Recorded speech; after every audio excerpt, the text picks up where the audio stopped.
On Christmas morning, my grandson tore the wrapping paper from my gift, held it up to the room, and laughed. "Is this all?" The others joined in, their laughter filling the house, louder than the carols, louder than the crackling fire. That moment told me everything. My presence was tolerated, my efforts mocked, and my love treated as nothing more than an old man's habit.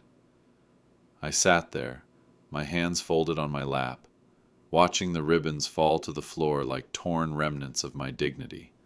No one noticed me.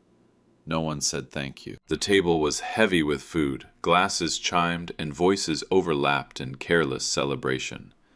They passed each other dishes, raised toasts, and exchanged inside jokes that left me outside the circle, though I sat among them. Each gift I had chosen was wrapped not only in paper, but in memory. A sweater the right shade of blue for my son, reminding me of the afternoons he played in the yard as a boy. A book of poetry for my daughter, the very author she once told me she loved in her youth. A polished watch for my grandson, a symbol of time I hoped he would one day understand as precious. I did not choose these things lightly. I had thought of them in silence, searched for them with care, and placed them under the tree with the trembling hope of being remembered. But when the last box was opened and the last smile faded, their joy scattered like ashes in the wind, leaving no trace for me. They looked at each other, admiring what they had received, passing comments that never once turned my way. My son poured another glass of wine without meeting my eyes. My daughter reached for her husband's hand, whispering something that brought a smirk to his face.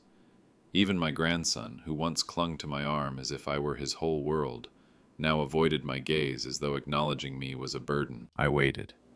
I told myself someone would remember, that a simple word, "thank you," would rise above the noise.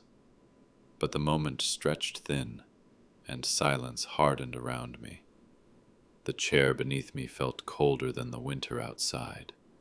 In that room full of warmth, I alone shivered. For a long time I had endured being forgotten. I told myself love does not ask for recognition, that family is family even when gratitude is absent. But that night, watching the careless joy with which they consumed what I had sacrificed to give, something shifted. Betrayal does not always arrive with slammed doors and cruel words. Sometimes it comes dressed in silence, in the absence of acknowledgement, in the cruel ease with which people accept and yet refuse to see the hand that offered. I looked at them, my blood, my history, my reason for countless years of labor, and realized I was invisible. The man who had carried their beginnings had no place in their present. They had eaten the bread, worn the clothes, accepted the gifts, yet forgotten the giver. At that table my name did not matter. My love did not matter. My seat in the corner was nothing more than an empty chair filled by habit. That was the night my heart began to turn from patient to resolute. For the first time I understood. Sometimes silence is not humility. Sometimes silence is how they erase you. And sometimes the only answer left is not another gift wrapped in ribbon, but a final envelope sealed with truth. Friends, let me pause here for a moment. Please, write in the comments, where are you listening to this story from? Have you ever experienced something similar in your life?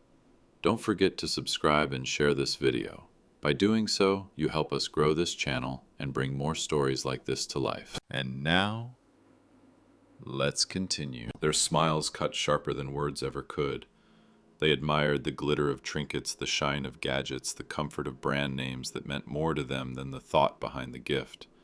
They leaned toward each other, exchanging nods, smirks, and half-whispered remarks, as if each present were a medal earned by their importance rather than an offering of love. Their joy was loud, careless, and it circled around the table like a crown that had no place for me. I sat there watching them glow in a light that seemed to erase my shadow entirely. None of them asked why I had chosen what I did. None wondered what memory was folded into each piece of wrapping, what story lay hidden behind the purchase. The sweater for my son was not just a piece of cloth. It was the shade of blue I remembered from the summer sky when he first learned to ride a bicycle, his laughter echoing down the street while I ran beside him. The book for my daughter was not paper and ink. It was the echo of nights I spent by her bedside, reading until she fell asleep, planting words into her dreams that I hoped would shape her spirit. The watch for my grandson was not just an object that ticked away seconds. It was time itself, the fragile reminder that childhood passes in a blink, that every moment is borrowed, that one day he would understand the weight of minutes lost. But none of that mattered. They looked at the surface, at the brand, at the price.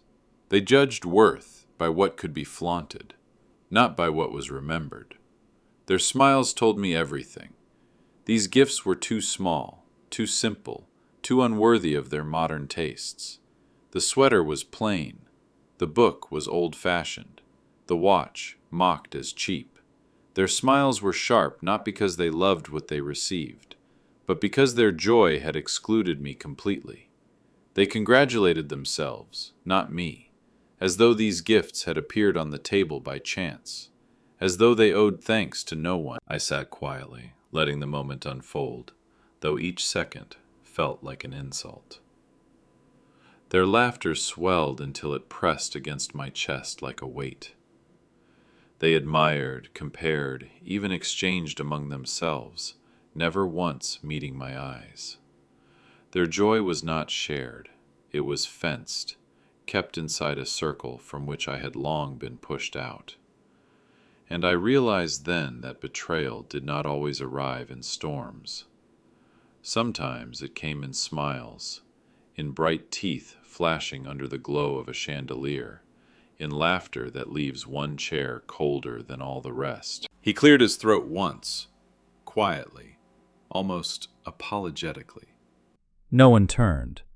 He tried again, louder this time, hoping the sound might weave itself into their laughter, might remind them that he was there at the table, not just a shadow in the corner.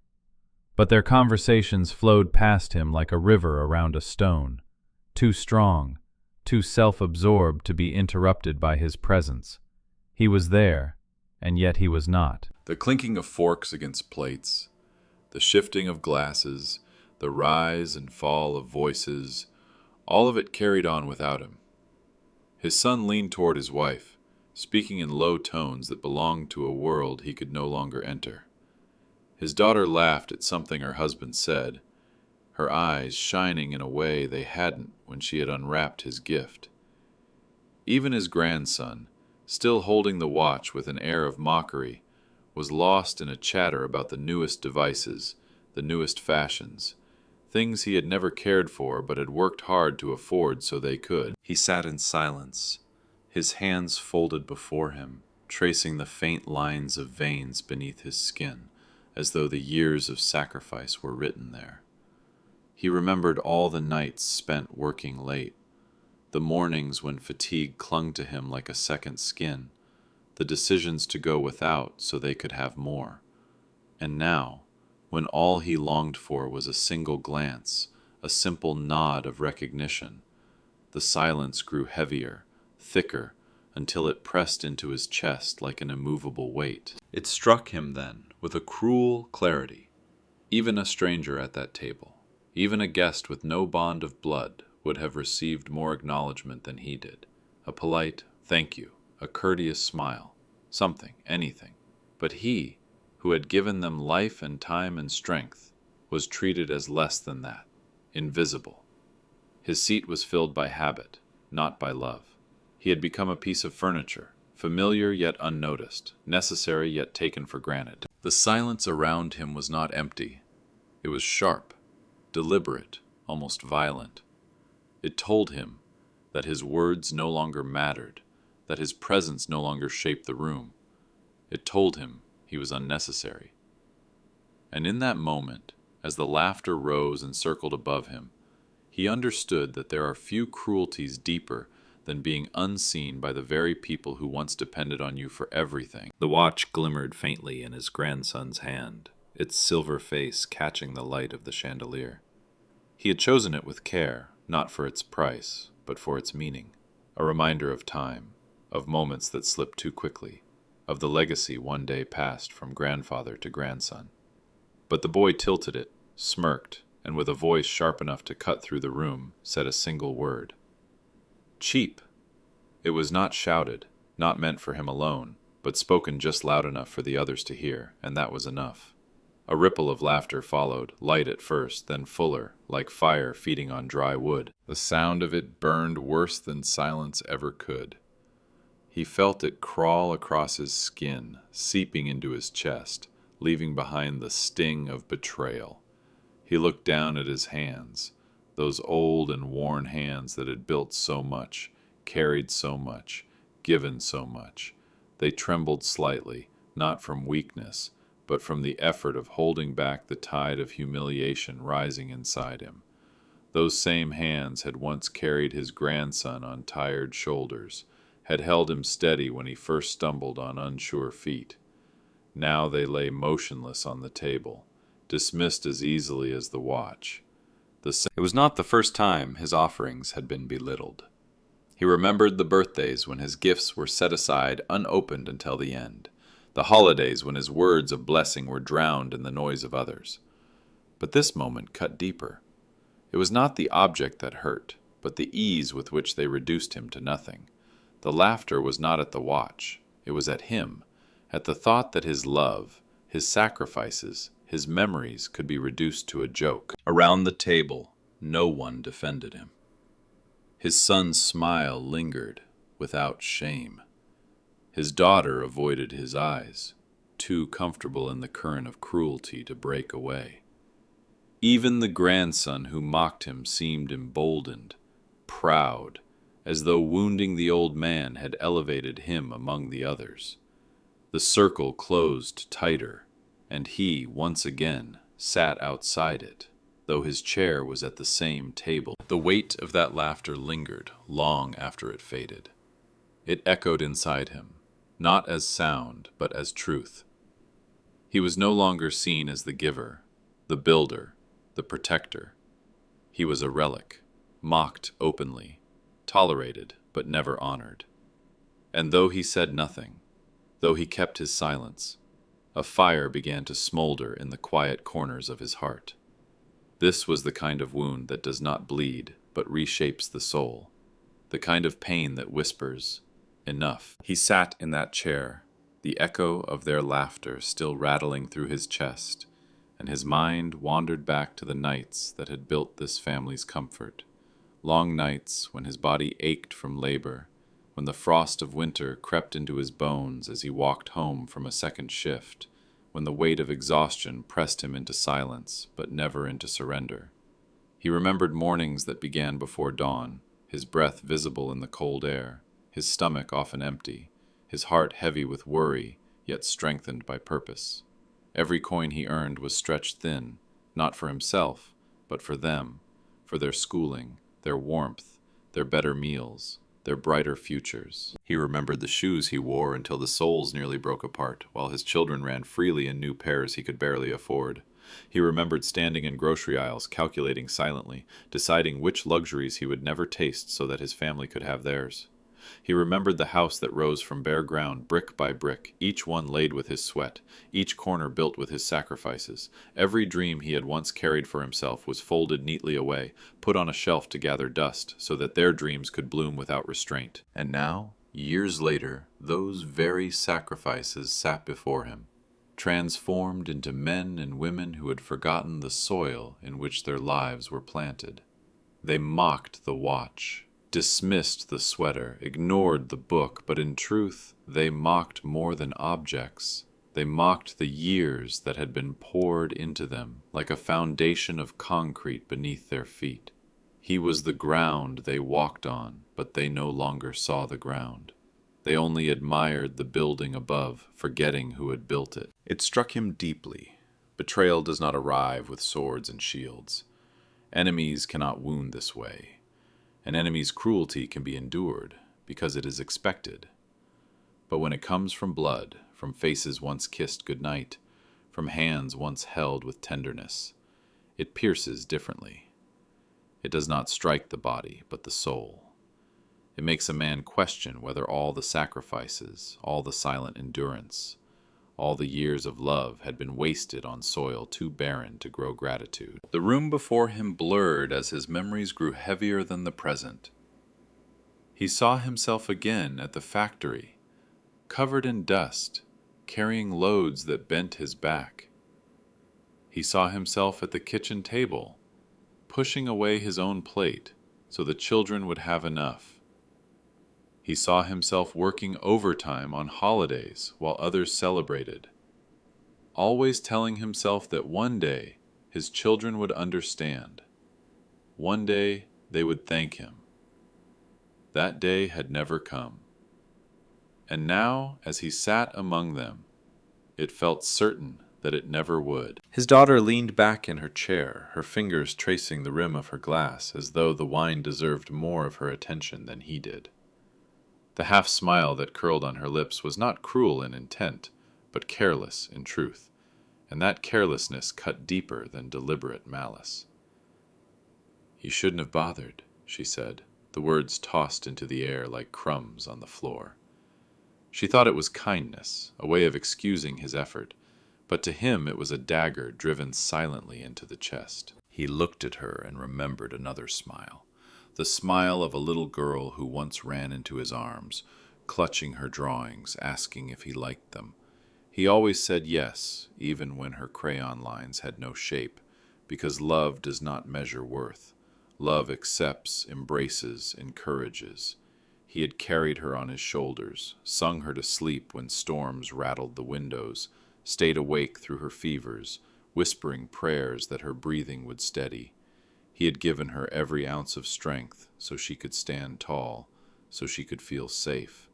Now that same child, grown into a woman, dismissed him as though his presence were an inconvenience, as though his offerings were relics she wished he had left in the past. Her words echoed louder than the laughter still swirling around the table. "You shouldn't have bothered." As if the sweater chosen with memory was unnecessary, as if the book found with care was wasted paper, as if his desire to remain a part of her life was nothing more than a nuisance. He realized in that moment he was not only forgotten, he was unwanted. The love he carried had no place in her world anymore. His seat was not merely invisible, it was unwelcome. The air around him grew heavier, each second pressing into him with the weight of rejection. His daughter's half-smile seemed to stretch across the years, erasing every sacrifice, every act of devotion. It was not just a smile, it was a wall, and on the other side of that wall, he no longer existed as father, as guide, as the man who had once meant everything. He existed only as a figure tolerated out of duty, a presence endured until it could be dismissed again. He lowered his gaze to the table, not because he was ashamed, but because the pain in his eyes had nowhere else to go. He could not fight for recognition anymore. He could not beg for gratitude. He understood something colder, something final. The bonds of blood do not guarantee the bonds of love, and sometimes the harshest exile is not spoken with anger, but delivered with a smile that says, "You are no longer needed here." He rose from the table quietly, not announcing his departure, not seeking acknowledgement. He folded his coat over his arm, the fabric heavier than it had ever felt before, and walked toward the door. Chairs scraped behind him, glasses clinked, voices carried on. No one stopped him. Not a glance, not a word, not even the faint courtesy of a farewell. For years he had been the one to wait until the last plate was cleared, the one to carry out the trash, the one to turn off the lights when the house finally rested. But tonight he left early, slipping out as though he had never belonged there at all. The door closed softly behind him, yet the sound echoed like a verdict. The air outside bit into his skin, sharp and merciless, but even the sting of winter was gentler than their laughter had been. The night stretched wide and cold, the stars hidden behind heavy clouds, the streets quiet except for the sound of his own footsteps. Each step felt heavier, burdened not by age, but by questions that rose like ghosts around him. Was love supposed to feel like this? One-sided, thankless, invisible? Had he wasted his life pouring into hearts that had grown only more entitled, more blind to the hands that had shaped them? The wind tugged at his coat, as if urging him forward, away from the house that no longer felt like his. The glow of its windows behind him looked warm. but it was a warmth that excluded him, a fire he was not welcome to sit beside.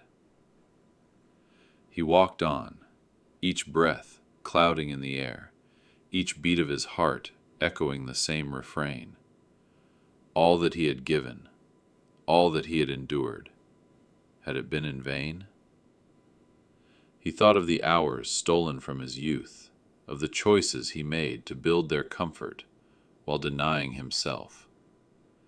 He thought of every birthday, every holiday, every late night spent working to provide, imagining smiles of gratitude that had never come.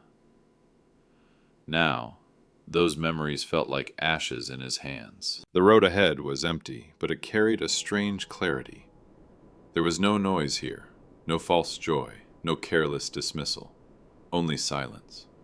And in that silence, he began to hear the truth.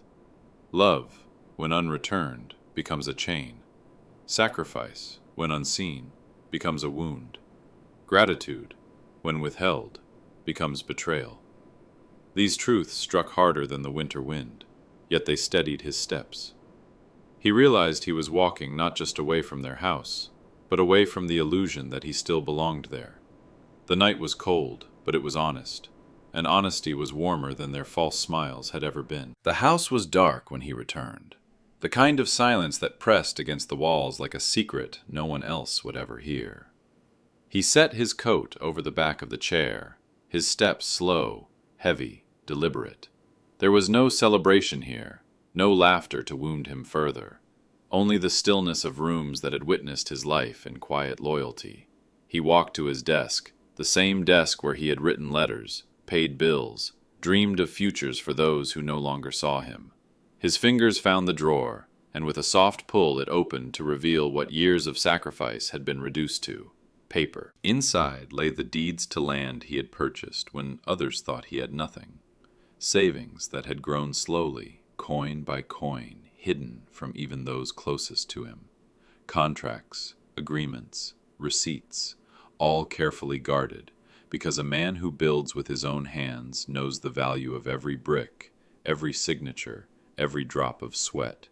These were not just papers, they were his life, folded and filed, silent witnesses to decades of endurance.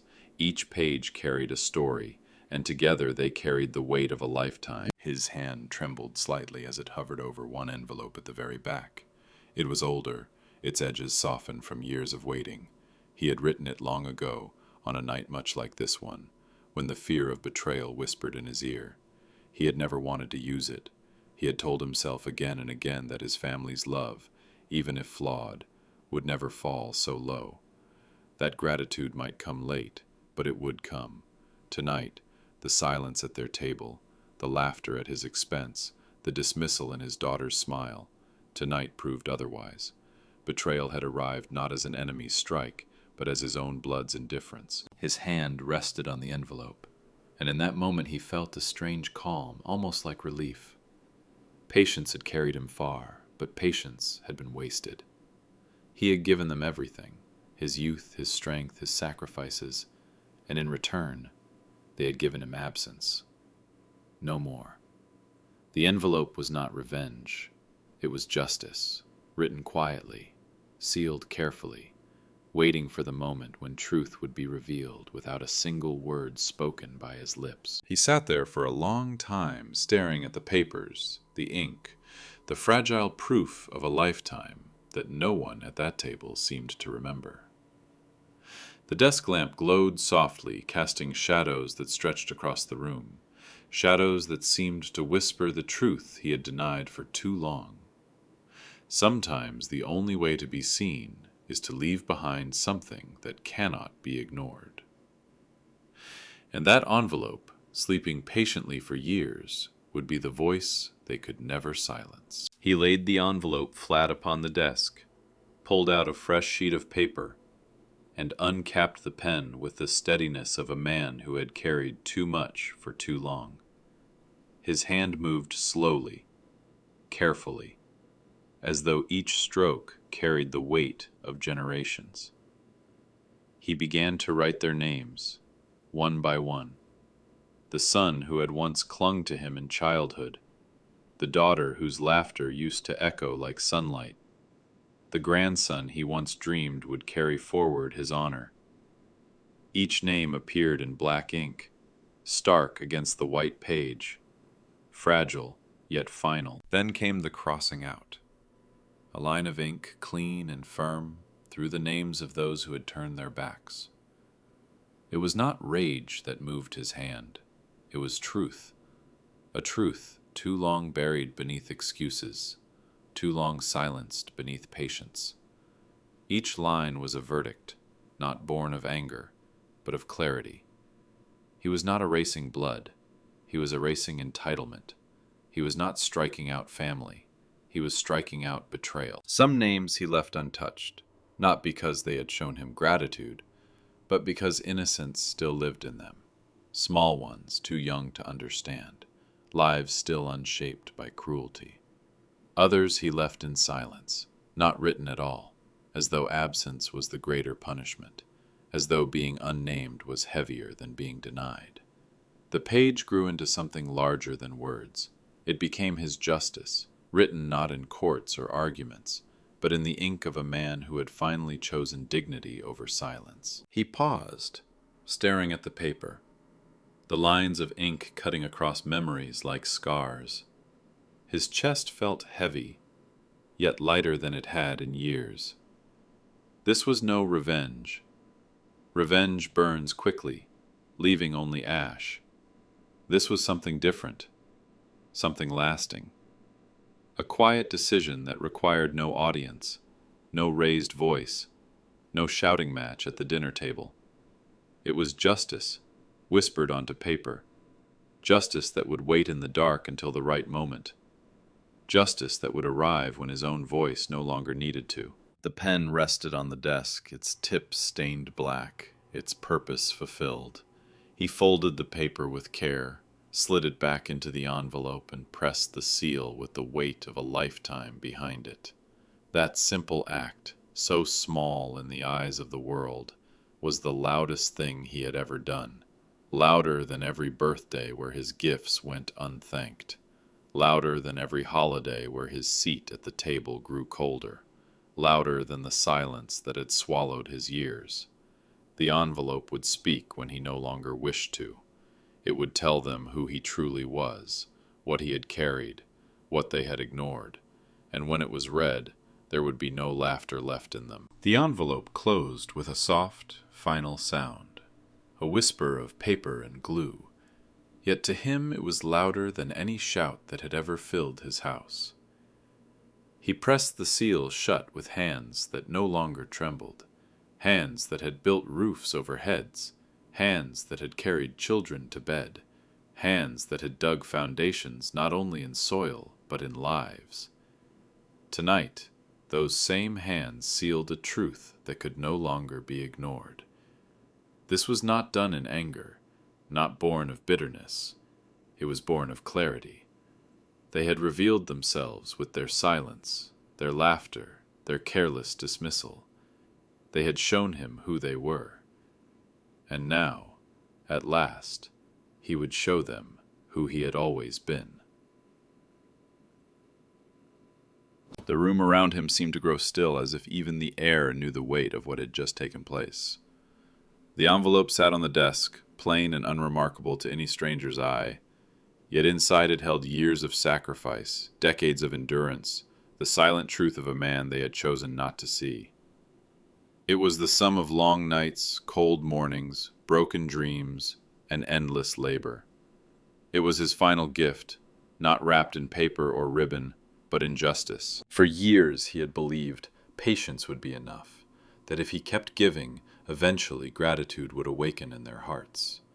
He had excused their forgetfulness, telling himself love does not need applause, but patience, he now understood, had become the rope by which they bound him into invisibility.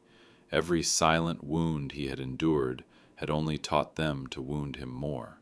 Tonight, that rope was cut. The seal on the envelope was his release. He leaned back in his chair, closing his eyes for a moment, and felt something unfamiliar wash over him. Peace. Not joy, not triumph, but the calm strength of a man who no longer needed to beg for recognition. The burden was no longer on him. He had given, they had mocked, and now the truth rested where it belonged, in writing, in permanence, in the hands of time itself. The betrayal had been sealed, but so too had his justice. No arguments, no raised voices, no pleas, just black ink on white paper, folded and hidden until the moment it would rise louder than any words he could ever speak.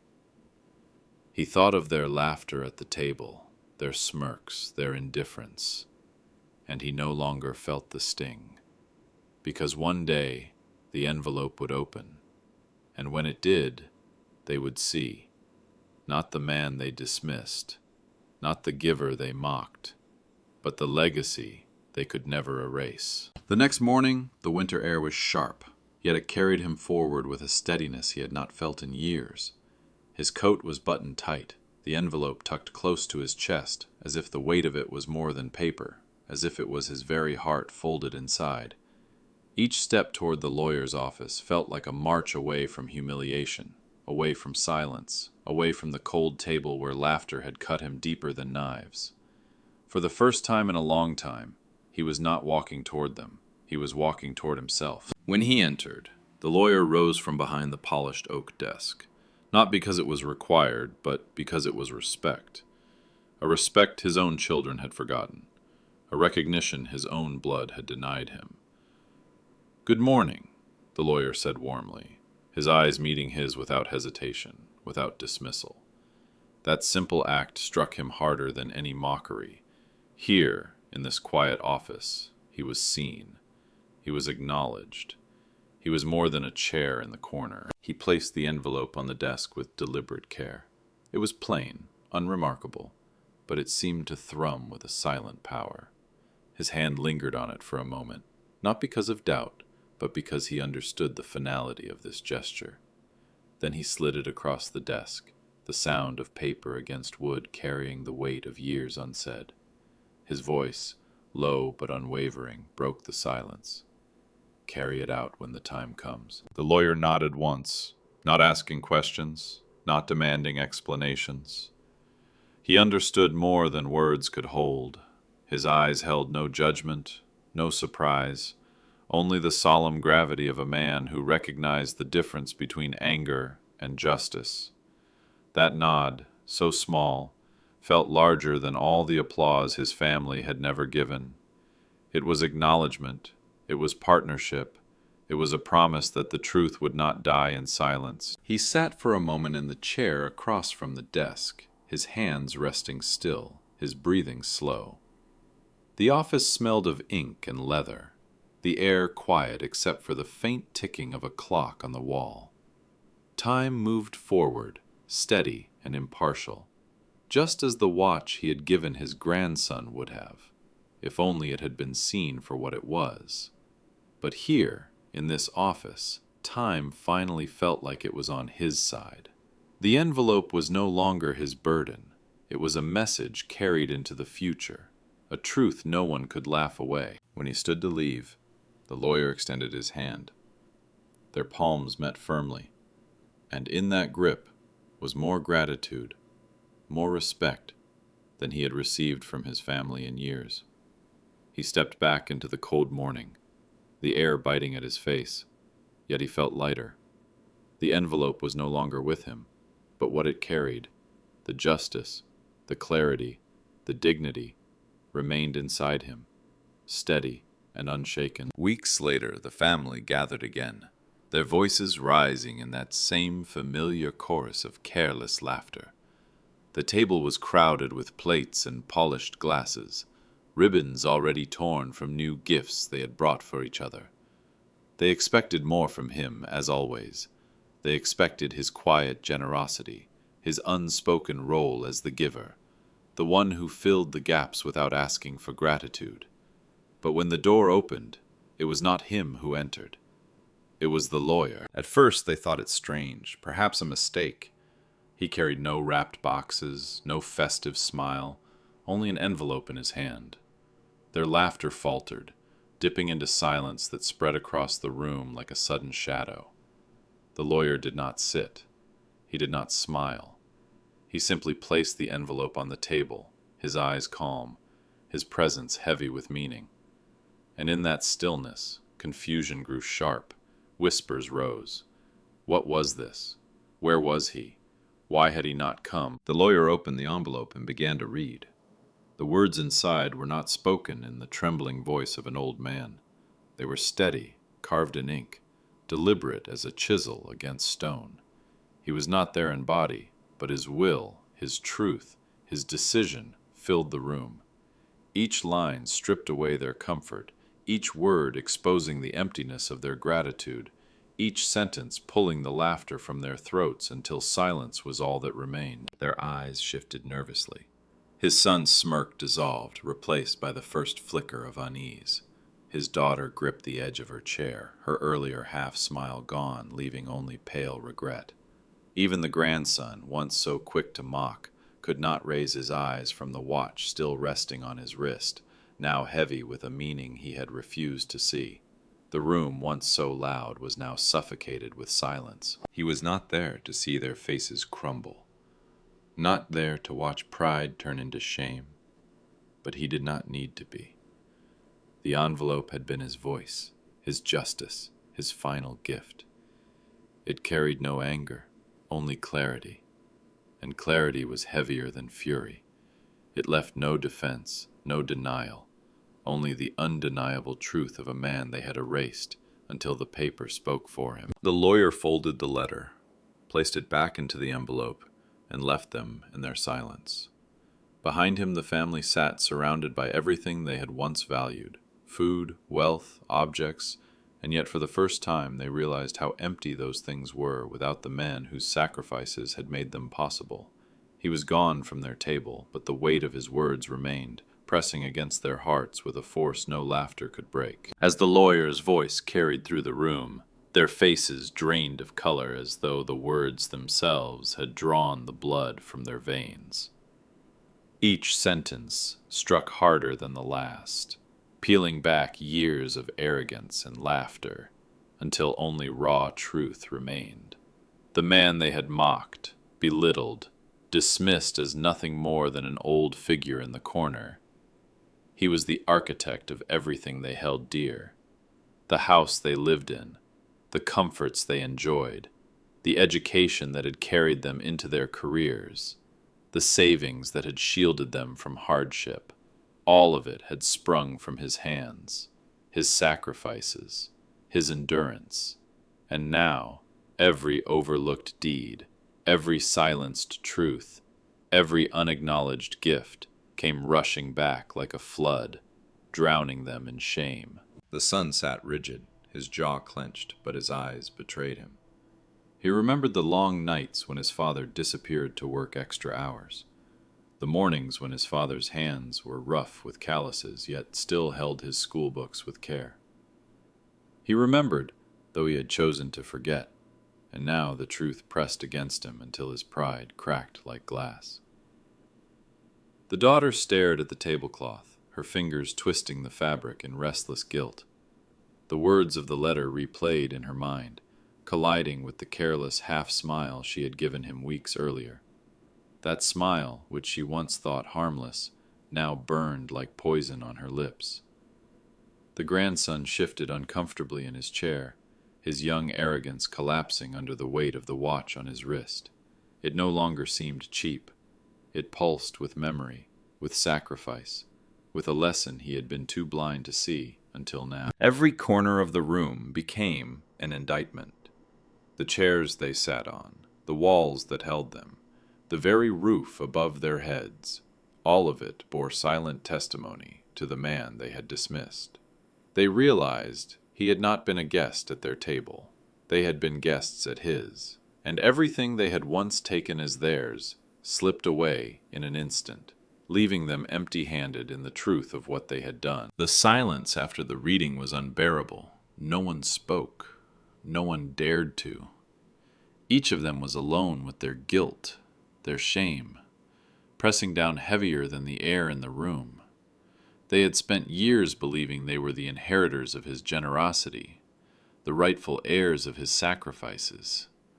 But the letter had rewritten everything. It told them that inheritance was not owed to blood, but to gratitude, to loyalty, to love, and they had failed on all counts. For the first time they saw him, not as the quiet figure in the corner, not as the giver of small gifts to be mocked, but as the foundation itself. And now that foundation had shifted, leaving them trembling, realizing too late that they had built their arrogance on borrowed ground. He was not there to see their faces, not there to savor their shame, or to count the tears that welled but did not fall. He did not wait in the hallway to hear apologies that would come too late. He had no need for fury, no desire to gloat. The time for pleading was long past, and the time for anger had never come. What remained was something stronger, something quieter, dignity. It sat with him like an old companion, silent and unshakable, filling the spaces where bitterness might have lived. While they sat stunned around the table, clutching the truth like a mirror too bright to look into, he was elsewhere, walking through the evening streets with his coat pulled close, each step steady, each breath calm. He did not think of revenge. He did not think of punishment. His justice had already been written, sealed, delivered. And unlike rage, which flares and dies, justice written in truth endures. It did not need him present to thunder through the room. It did not need his voice to silence theirs. It stood on its own, undeniable, unshakable. He carried himself as though nothing had changed, and yet everything had. For the first time, he no longer felt the weight of their indifference pressing against his chest. He no longer sought their recognition like a thirsty man reaching for water. He no longer waited for words of gratitude that would never come. The silence he carried now was different. It was chosen, not forced. It was strength, not exile. At home, he lit a single lamp and sat by the window. The world outside was still, the night cold, yet his heart was warm with something he had not known in years. Peace. He thought of their faces when the lawyer's voice reached them, though he had not seen it himself. He imagined the way pride must have cracked, the way arrogance must have faltered, the way silence must have settled like a heavy stone upon them. But even in imagination, he did not smile at their downfall. He simply let the thought pass, as one might watch snow fall silently in the dark. Justice had come, but not with shouting, not with cruelty. Justice had come with truth, and that was enough. They had shown him who they were. He had shown them who he had always been. And now, the balance had shifted forever. No gift, no apology, no late act of kindness could erase what they had revealed about themselves, and nothing they could do would erase what his words had carved into history. From that day forward, his name was spoken differently. No longer with the casual dismissal of someone tolerated, no longer with the indifference that had once reduced him to silence at the corner of the table. Now, when his name was mentioned, it carried weight. It carried the pause of shame, the tremor of regret, the heaviness of truth, finally seen too late.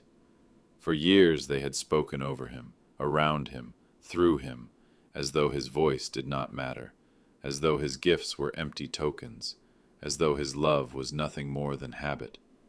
But the envelope had spoken louder than all the birthdays, all the holidays, all the forgotten moments combined.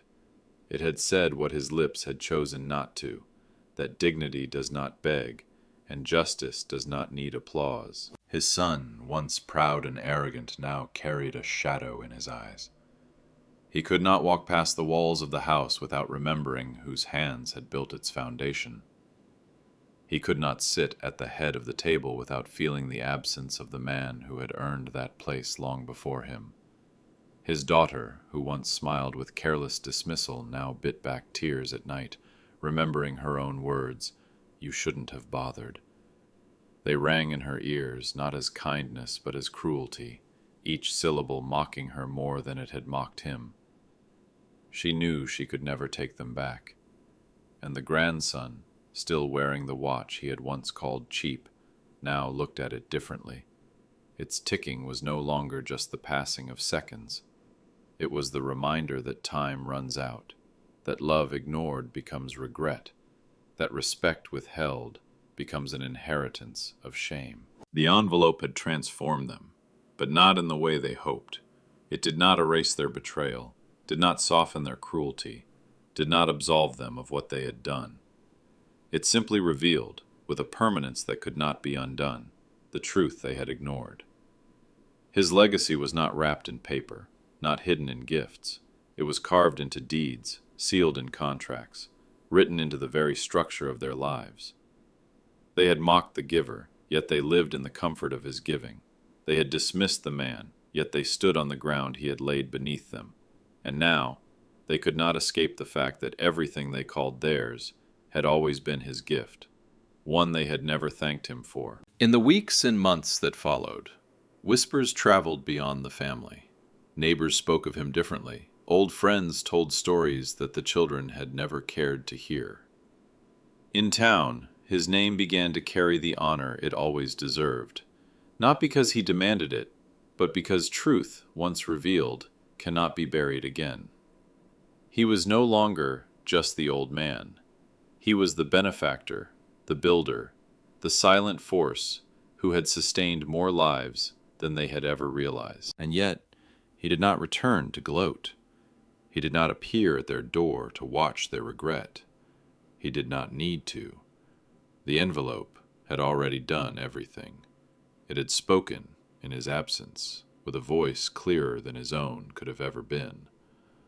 They were left with the weight of memory, the sting of conscience, the burden of respect that came too late. The legacy of the envelope was not in what it took from them, but in what it gave him. Justice without fury, dignity without demand, peace without apology. His truth had been written in ink, sealed forever, carried into the world beyond him. They could never again laugh at his gifts, never again push him into silence, never again reduce him to an invisible figure in the corner. His name now lived differently, in their shame, in their awe, in their reluctant reverence. And that was enough. Because legacy is not measured in the laughter of holidays, nor in the trinkets exchanged without thought. Legacy is measured in what cannot be erased, and his, quiet, steady, undeniable, was carved not in their gratitude, but in the truth he left behind. The envelope became his final gift, and unlike the ones they tore open and discarded, this one they could never throw away.